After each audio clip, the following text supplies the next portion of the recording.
Welcome to Living Well with MS, the podcast from Overcoming MS for people with multiple sclerosis interested in making healthy lifestyle choices. I'm your host, Jeff Alex.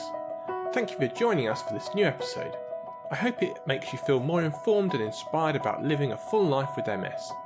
Don't forget to check out our show notes for more information and useful links. You can find these on our website at overcomingms.org/podcast. If you enjoy the show, please spread the word about us on your social media channels. That's the kind of viral effect we can all smile about. Finally, don't forget to subscribe to the show on your favourite podcast platform so you never miss an episode. Now, without further ado, on with the show. Joining me on today's episode is Linda Bloom. Linda is a psychologist who specialises in counselling and hypnotherapy, but in addition, in June 2012 she founded the Overcoming MS charity and continues as the chairperson of OMS. So, welcome, Linda Bloom. The first question I wanted to ask you, what's it like to be the chair of such a unique MS charity as Overcoming MS?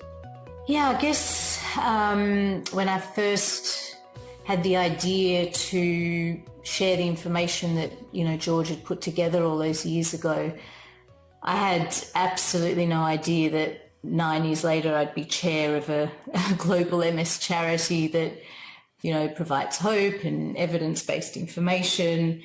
And the things that I really think changed the course of my life and, I've seen over the years has changed and transformed the course of, many hundreds or thousands of people's lives. But to look back and see the impact that we've had on people all around the world is incredibly humbling and really fulfilling, I guess. So, yeah, I'm feeling very blessed to be in this position.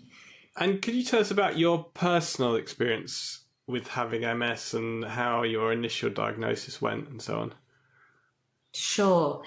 Well, many of you will know my story, but for those of you who don't, when I was diagnosed, I was 28 years old. I was living on my own. I'd just broken up from a 7-year relationship, which is pretty textbook, actually, Jeff, because we know that, sort of 6 to 8 weeks before the onset of MS, there's often like a traumatic life event that happens or some stressful trigger. So that's what it was for me. I was working as a psychologist in tertiary education in Melbourne in Australia, and I was also working in private practice. I was like, this strong, independent woman in the prime of my life, and things were soon to change. The first symptoms I had actually were about a year earlier. So I had numbness and tingling sensations in my feet and sort of spread up my legs.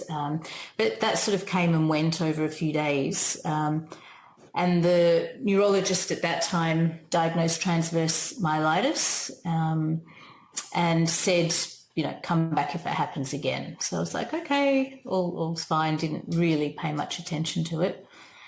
But then about a year later, I had very similar symptoms, but a lot more dramatic, and it spread very quickly throughout my body. So it wasn't just my feet, my legs. It sort of went up all the way, sort of up my arms and up my torso.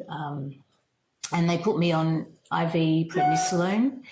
And I think that really didn't agree with me. I've sort of had some reactions to medications, in the past. I don't know if it was an allergy, but within days I was bedridden. I was in immense pain. I had that extreme heat sensitivity, which I know a lot of people experience. I remember sort of being in a room with cold, like all the doors open and the cold wind blowing through, and I was draped in cold, wet towels, and still I felt like my body was on fire.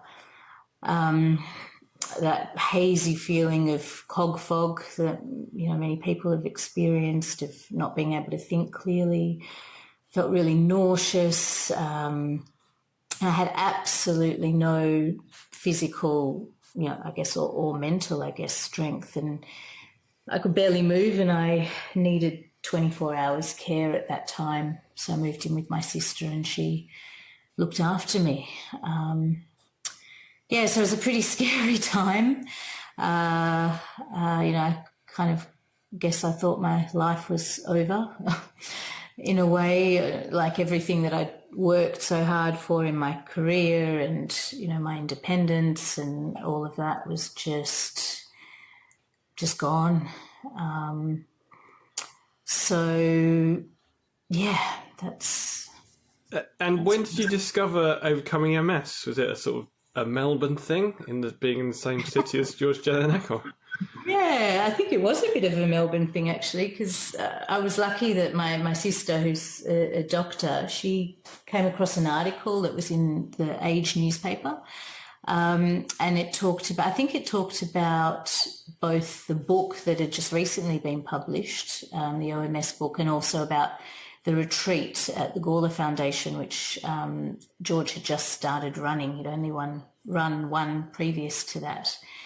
So anyway, she went and ordered the OMS book, and she read it to me because I couldn't even hold the book at that time to read it myself, yet alone focus on what was the words on the page. So she read it to me, and the first impact of that book was really, I think it was just having a sense of hope, realizing that it was at least possible to, get better after a diagnosis of MS, and there actually, there was a possibility of getting better. And not only that, but he sort of outlined a clear path of things to follow to increase my chances of getting there, or to reduce my risks of getting worse. So that was pretty revolutionary,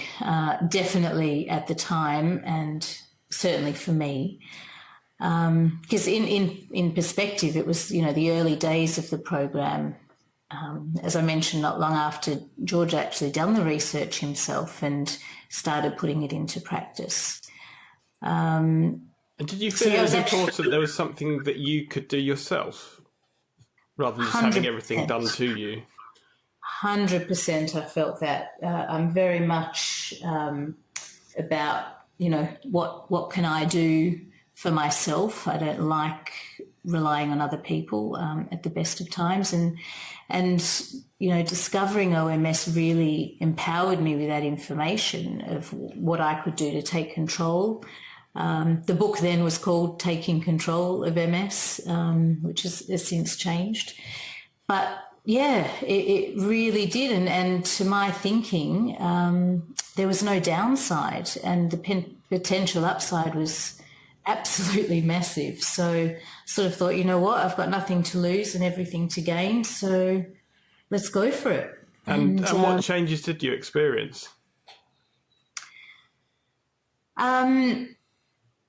So there were lots of changes, slowly at first, and some of the things were really hard for me to do in some aspects, like giving up cheese. I think I've heard you say that before, Jeff, but cheese was a hard one for you. That was my soft spot, and I grew up a carnivore, eating meat 3 times a day. Like other things, like reconnecting with a meditation practice that I'd had previously and then sort of let it lapse for a while. So that was really helpful. And slowly but surely, I noticed that changes started to present themselves. It probably took a few months to notice some changes, like it not being painful to take a breath. I remember that moment of when I could breathe and it wasn't painful. And also like when the numbness and tingling started to dissipate, I don't know if other people have had that feeling that your butt is glued together, that old chestnut. So little things like that started to ease over time. I remember being able to turn on the TV and not feel like I was going to throw up, like just being able to focus on a screen. And yeah, slowly things started to change. And you mentioned there hypnosis. Could you tell us a bit more about hypnosis?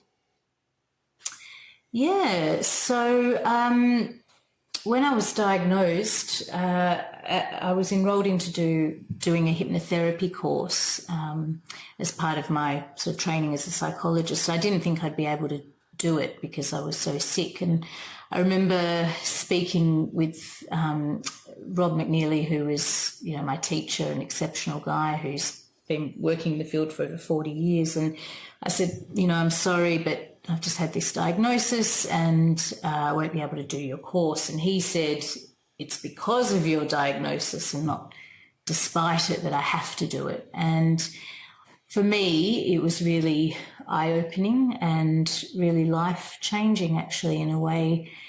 It deepened my meditation practice. So it was helping me to sort of be in that sort of meditative state. But what I would do was, once I was in that sort of relaxed and calm state of meditation, I'd sort of ask myself, I'd ask my body what it needs at that time. And depending on what that was, like if it was, had a work day or something, maybe the words calm and clear and focused or something like that would come to my mind. And then I'd sort of just focus on those words and breathe them in and just, visualize a time in my life that I'd felt those feelings and sort of became absorbed in that. And that practice really, for me, deepened my meditation practice. And also I understood from my training as a psychologist, I understood enough about the science of neuroplasticity, which is the ability for the neural pathways in the brain, to change and to reorganize. And I knew that sort of what I told my mind would have an effect on my feelings and my behaviours, and how the three of those, thoughts, feelings and behaviours are interconnected. So the messages that I had in my mind were really important from that perspective as well. So I think... Go on, Karen. No, I was just going to say that I was remembering I had this mantra that I'd sort of repeat to myself over and over again at that time, which was, every cell in my body is healing every minute of every day. And I just kind of have that on as a loop in the background of my mind. And very powerful stuff. So where have you got to now then, from being completely bedbound and then over the years, what sort of level of improvement have you got to? Well, I can honestly say that I feel fitter and healthier than I did even pre-MS diagnosis. So I'm definitely fitter. I've definitely sort of taken exercise to another level than before I was diagnosed. I've got a much better work-life balance. I'm still working on that. But I haven't had any relapses since then, and I haven't had any new lesions either. And the lesions that I had back then on my last MRI were no longer there. So, I'm feeling great. Excellent. And what did you find hardest about adopting OMS? As I mentioned, the food bit was on one hand really hard for me, but on the other hand, it was a no-brainer because I knew the alternatives, and I was so poorly, I was so sick that I sort of thought, it's a small price to pay, giving up cheese and meat, which were the sort of things for me that were difficult. And building meditation into my practice regularly was hard over the years at various times, especially when, having a young family and having babies and little kids around. There were certain periods of time where that, wasn't a regular practice for me. But I must say that, I do notice when I don't have a regular meditation practice, and it does make a huge difference in my life and my way to be able to cope with adversity and stress. And so I'm really mindful to build that into sort of my daily routine and to get up, earlier, 20 minutes earlier or whatever, and do my morning meditation. So you've gone from, you've discovered the book and started following the OMS protocols, but how did you go from that to actually meeting George Jelinek and then founding the OMS charity? Where did that sort of leap happen? It's obvious, no? Yeah, it's pretty weird, actually. So I met George on the second ever OMS retreat that he ran at the Gawler Foundation in Melbourne, and I must say that I was instantly inspired by him. His courage to share his personal story, his drive to share his research findings with the MS community. And, as those people who have met him will know, that George is a man of incredible integrity, of courage. He's, pretty smart to boot, and he really has a passion for making a difference to people and to people with MS. So after the Gawler retreat, we kept in touch, and he asked me to come back a couple of times as an inspirational speaker for retreats. And then one day he gave me a call and he asked if I'd be happy to share my story in a chapter of the book that he was writing at the time with Karen Law, Recovering from MS. This was back in 2013. And God, on one hand, it was a massive honour to be asked by him, but I didn't really feel comfortable with, being public about my story at that time. So to put that in perspective, I'd moved to the UK in 2006. I'd met my husband, Tony, and moved over there. And I hadn't told anyone when I moved that I had MS, because it was very much part of my sort of Australia life. But I was feeling better, and it wasn't sort of, part of my life anymore. So I didn't tell anyone. So then I thought, well, if I'm going to write this chapter in a book, then, oh my God, what's going to happen? But I agreed, and because I kind of just thought, you know what, even if it makes a difference for one person, then it'll be worth it. And so I felt like that sort of moment was really my coming out with MS. But then to go on to your next question, it sort of made me wonder if people in the UK knew about OMS and lifestyle-based interventions and George Jelinek. So I was at an event that the MS Society were running, and I just asked the question, do you know about this stuff? And, what sort of lifestyle interventions do you promote? And there's this long pregnant pause and, I'm not sure, we'll have to find out. We'll come back to you.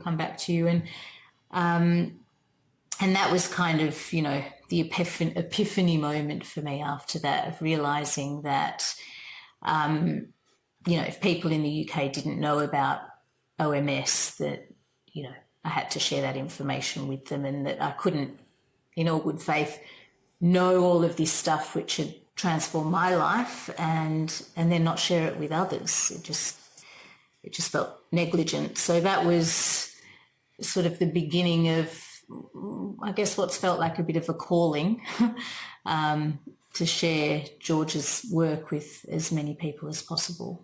But of course, I had no idea how to start a charity or how to go about it. And I just thought, one conversation at a time and see where it leads. And there were a number of serendipitous sort of events that happened. So could you tell us about some of these serendipitous stories?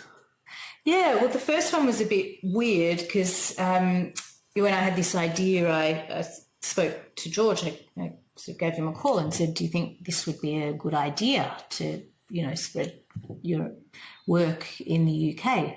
And also, do you know anyone in the UK who I could speak with?" And so this is the serendipitous part. He said, actually, my web editor at the time, who was Lisa Poc-Saint-Jean, she was literally at that moment on a flight between Australia and London, where she was going to visit her mother, who also had MS and sadly has since passed.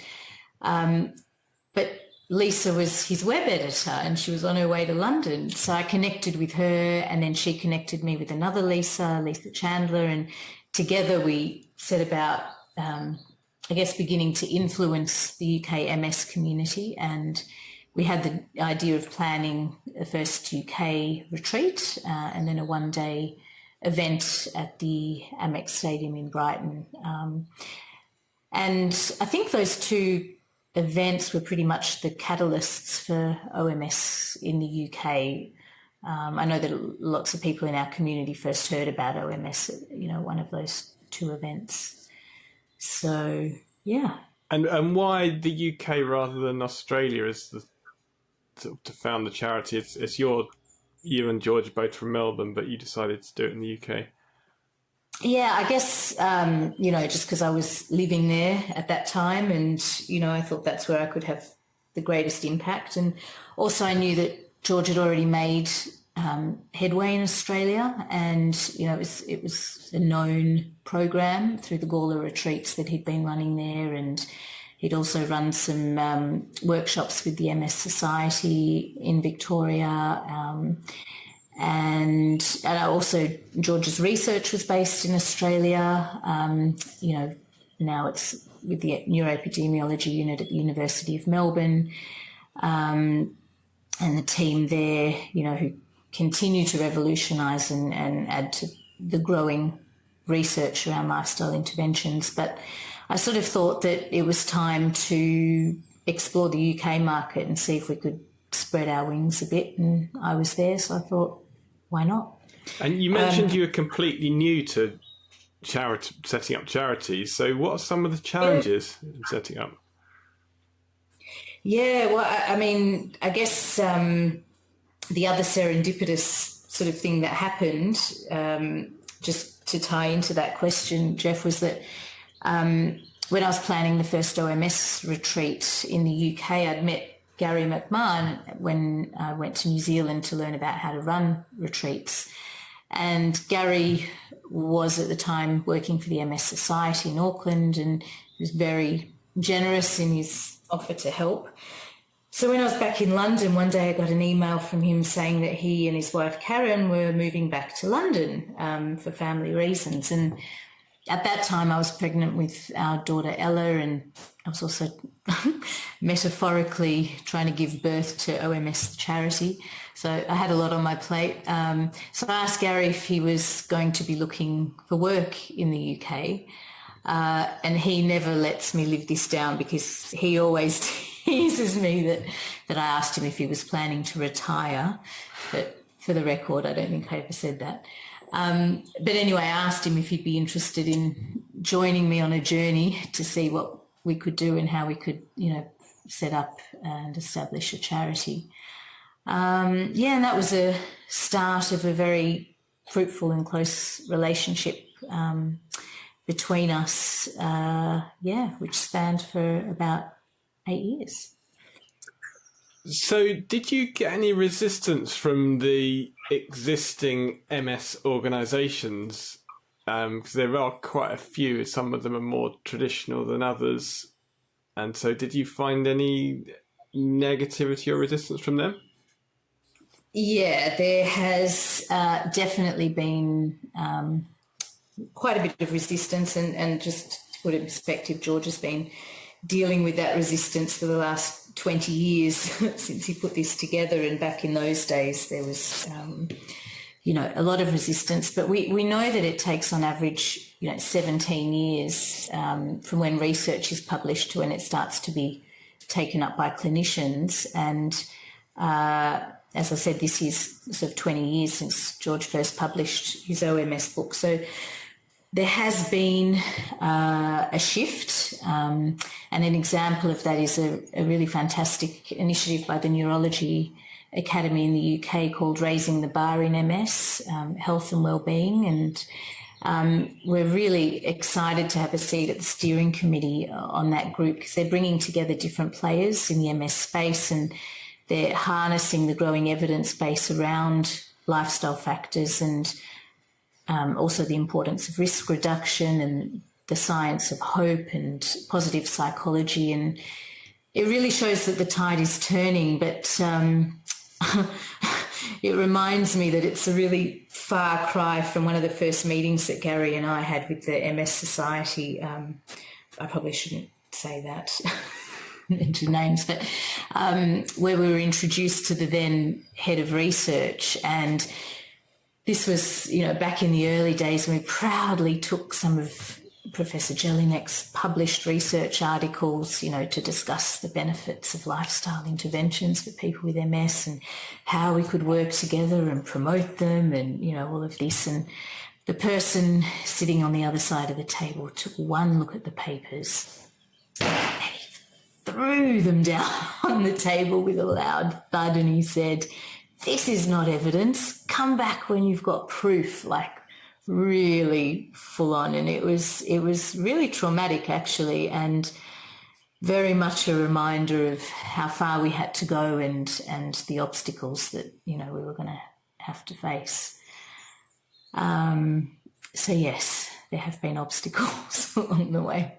I think just in my much shorter sort of 5-year journey, there's been a change in that amount of time. Definitely the way that neurologists they've heard of overcoming MS and George Jelinek, and just that I would say mostly it sounds like that they're certainly willing to accept that lifestyle interventions are a positive thing.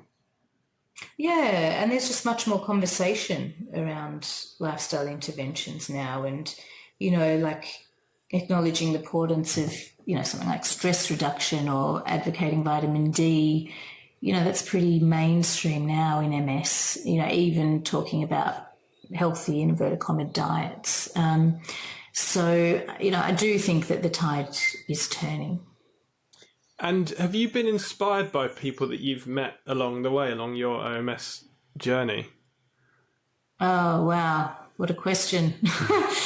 I have to say, honestly, that, meeting people at our events and hearing people's stories and, reading blogs and online posts and being inspired by people's bravery to speak out and share their experiences, that's what floats my boat.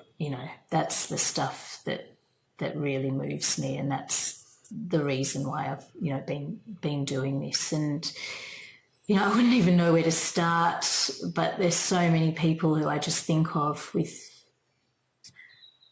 a huge smile in my heart. People I've met all over the world, really, in Australia, in the UK, even when we were on the US tour. People who, fundraise for us, doing incredible feats of human endurance, and, it's like the family members, the people who have supported the people in our community who are just unbelievable and go above and beyond to support their partners. And that really has, for me, been the greatest gift, to be able to meet these, strong and brave and wise and funny and witty OMSs and their families over the years.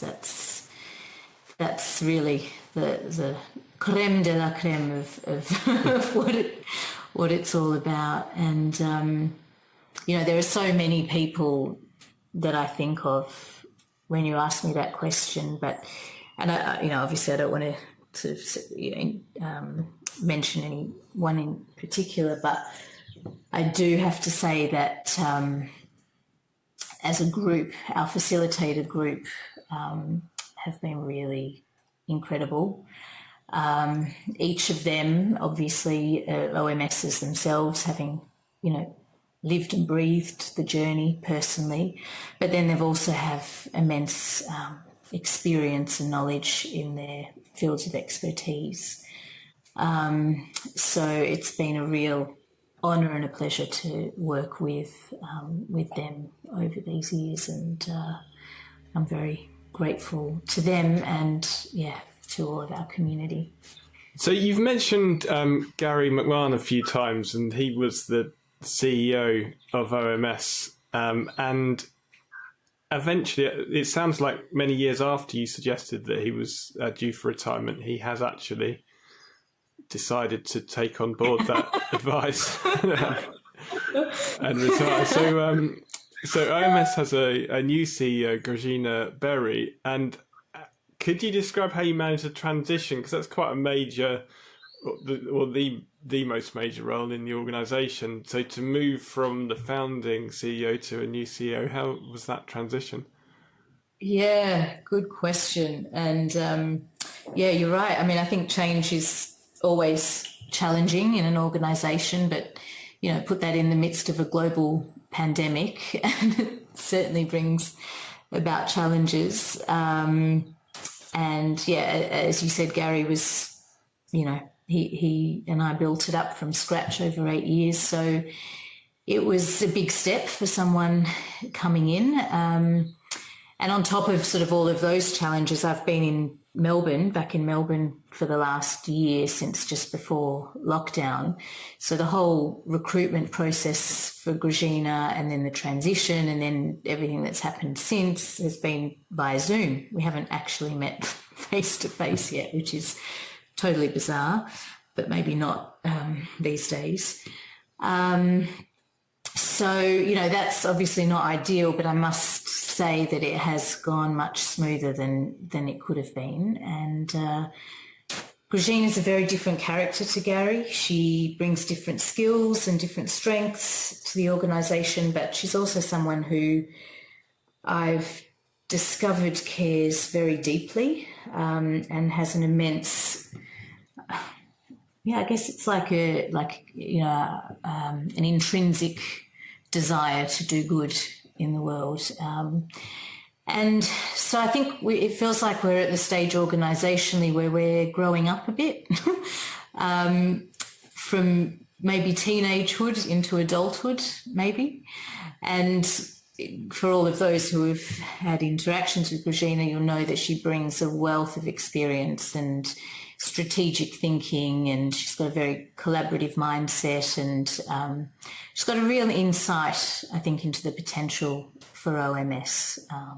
She's done a great job with bringing the team on board, which can have its own challenges, especially when that's all happening remotely. But she's very collaborative, and she's engaged with many of our stakeholders. So, I feel she already is a great asset to OMS, and I'm really excited to see how we evolve under her leadership. And how have the OMS team managed that transition, and how are they managing the whole coronavirus situation? They're obviously not, it's not the same. They're not everyone in an office, and how have they managed that change with those two things, a new leader and new way of working? Absolutely. Well, it's a massive change for them, and huge credit to the OMS team who, look, I must say they work absolutely tirelessly behind the scenes, to provide us all with the information and the support and the guidance for our community, so whether it's putting out digital content or distributing the books and preparing for the launch of phase 2 of our website, and developing webinars and connecting with our amazing ambassadors. And I have to just pause there to really acknowledge what our ambassadors do for us, because they're the lifeblood of our local community hubs, and that really can't be underestimated. But yeah, the team, you know, reaching out to donors who can help us to continue the work that we're doing, they just constantly are giving their all, and I'm so grateful to all of them for the part that they're playing in spreading the OMS message to our community. Yeah, they're awesome. But I also, Jeff, I just really want to acknowledge, if I may, our volunteers, you know, who dedicate so much of their time and energy to help us spread the word. And you're a prime example, you know, with the help of Alex behind the scenes, our podcast producer. And, you know, Alex has been helping us steer this ship since nearly the beginning. But, you know, you are volunteering your time and your energy to helping us produce such an amazingly successful podcast series. And so I want to take the opportunity to really thank you for your dedication, you know, in bringing to light so many people's stories. So. Oh, thank you. It's a pleasure. But there are so many volunteers, you know, who do so many things for us. And I really just want to thank and acknowledge each and every one of them for the part they play and for keeping it real. And what's your vision going forward? So it's, I mean, I can't imagine that you envisioned this level of success at the very beginning. Maybe you did. Maybe you had like massive grand visions. But you know, I think it's amazingly successful. But where do you see it going forward, OMS, and where would you like to see it going in, say, 5 years? Yeah, I had no idea what to envisage back then, but it was just to help spread the message. So I couldn't have imagined really. But we've just published our new 3-year strategy for OMS, and I'd encourage people to have a look on the website for that. And we've got a lot of exciting things on the horizon. So we're going to be launching a new webinar series, and we have launched our 3rd Living Well with MS podcast series. Thank you very much to you and Alex, which is going really well. And we've been working on a new smartphone app to help people with the day-to-day implementation of the program. We're going to be improving and expanding our OMS circles and improving our support to our ambassadors. An exciting thing, I think, is that we're going to be establishing a research advisory group to help strengthen the scientific evidence, which helps underpin the OMS program. And something else that I'm excited about is that we're going to put together a patient advocacy group so that the OMS community are even more empowered to speak out about the benefits of MS self-management with their healthcare practitioners. We're also going to be focused more on making OMS more inclusive to all people with MS and their families. And we've had lots of conversations internally about this balance of being, you know, aspirational and bold, which is something that I think OMS has always been, but also realistic and respectful to people with all types of MS. And we've done lots of focus groups, and there's been a sense from some of our community that our language, you know, talking about things like recovering from MS, for some people even overcoming MS, may not speak to certain groups, you know, maybe people with primary or secondary MS. Look, I think it's a really tricky one, and there's been a lot of debate about it because, you know, on one hand, many of us, many OMSs, myself included, know that recovery of symptoms, of quality of life, of health, of, you know, well-being, of even lesions is absolutely possible after a diagnosis of MS. It is possible because we've experienced it. And for some of us, our MRIs have shown, whether no evidence of disease activity or lesions no longer being present, things like that. But on the other hand, people with primary progressive, secondary progressive, even some with relapsing remitting may have had different experiences, and we really want to respectfully acknowledge all of that. So it's tricky and we know that finding a message that works for everyone isn't easy, but we're hoping that our new vision, which you'll also see on the website, is a world in which every person with MS is empowered to take control of their health, is making informed lifestyle choices, and is living the fullest life possible. We're really hoping that sort of covers all bases and sort of bridges the divide maybe a bit more. But personally, I'm looking forward to the day that the OMS lifestyle approach is part of mainstream MS treatment alongside medical therapies where needed. And I'm looking forward to the day when someone is diagnosed with MS and they go to their neurologist and they're given a brochure about OMS, as well as the brochures about, the drug therapies. And they're told that the best chance you have of staying well after a diagnosis is to do both of these things. And when that's the case, all around the world, OMS, the charity, I think, will no longer be needed, and that will be a huge result, in my opinion. There are a few, I know a few neurologists who are on board with that. There's certainly one in the US and one or two in the UK. Yeah, so we're getting there. Slowly getting there. Slowly, but I think it's also a bit like that tipping point, the tipping point where slowly, and once there's enough momentum, whoosh. Yeah. Yeah. And so if there's someone listening who's new to the OMS program, what are 3 tips or bits of advice that you would have for someone who's starting out their journey? Good question.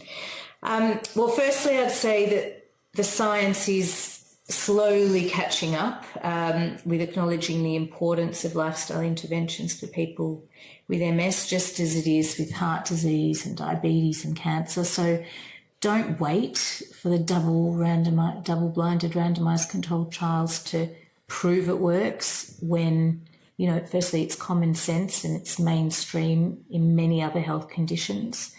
So the sooner you adopt the lifestyle recommendations, the better.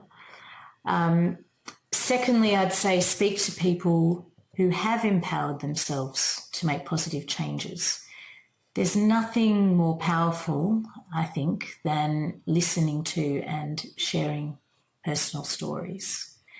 And finally, I would say believe in yourself, that you have the inner resources that you need to live a full life after a diagnosis of MS. Okay, excellent advice. And I would like to thank you very much, both for your work in founding the charity and with joining us today. Thank you very much, Jeff. A pleasure.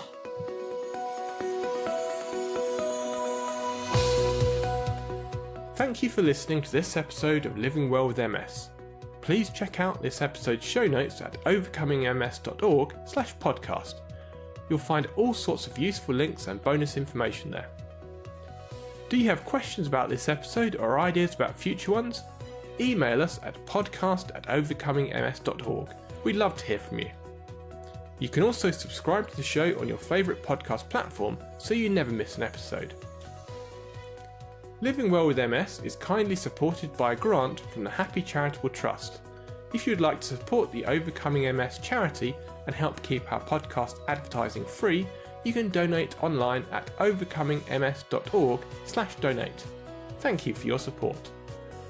Living Well with MS is produced by Overcoming MS, the world's leading multiple sclerosis healthy lifestyle charity. We are here to help inform, support and empower everyone affected by MS. To find out more and subscribe to our e-newsletter, please visit our website at overcomingms.org. Thanks again for tuning in and see you next time.